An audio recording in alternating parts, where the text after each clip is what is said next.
Are you weary? I hope not. Hey everybody, this is Ray Renati, an actor on the road, and you've reached Green Room on Air, my podcast.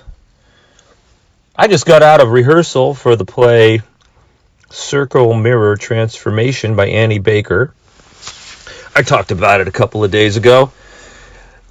Tonight, we rehearsed with just the stage manager because our director could not be there because of her work.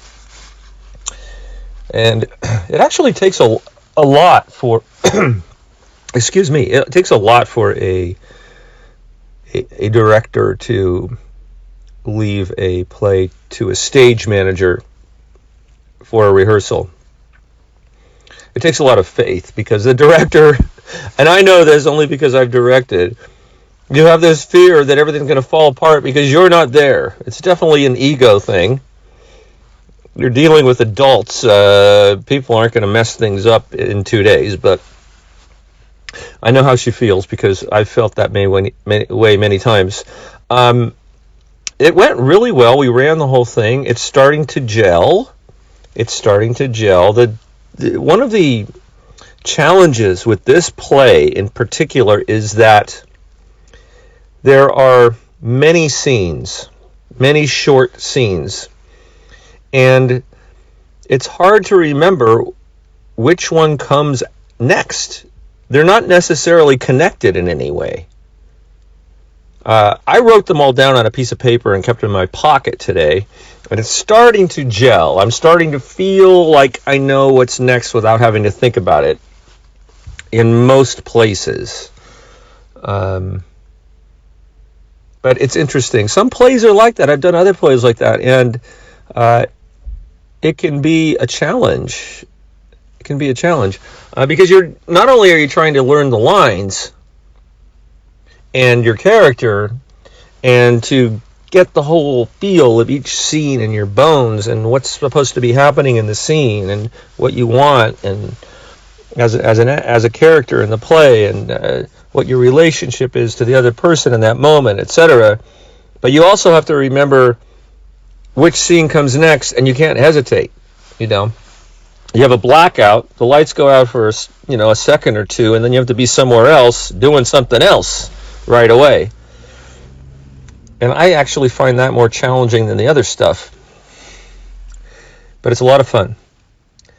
Another thing that's challenging in this play, I can't remember if I mentioned it the other night, but there's a particular acting game that's played, I think, 4 times in this play. And you count from 1 to 10. And people just have to blurt out a number. And hopefully no one's going to blurt it out at the same time as them. Because if they do, you have to start over.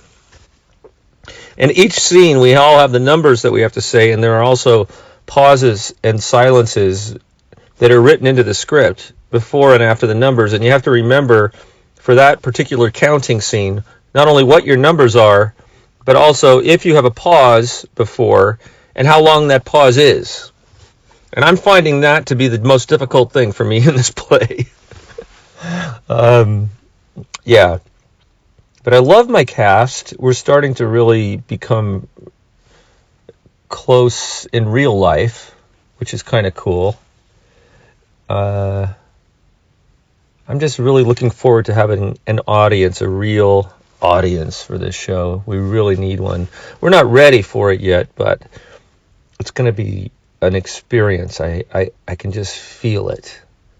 I know why this play is so popular all around the country. It's done quite a bit, not only in the United States, but in other English-speaking countries, especially England. But it's done a lot in the U.S., and it never made it to Broadway. It was off-Broadway, never made it to Broadway, but it's a very popular play for regional theaters to put on. So I'm really happy to be part of it. Anyway, that is it for this evening, An Actor on the Road. Thanks so much for listening, and until next time, which will be very soon, I will see you on the boards. Take it easy, everybody.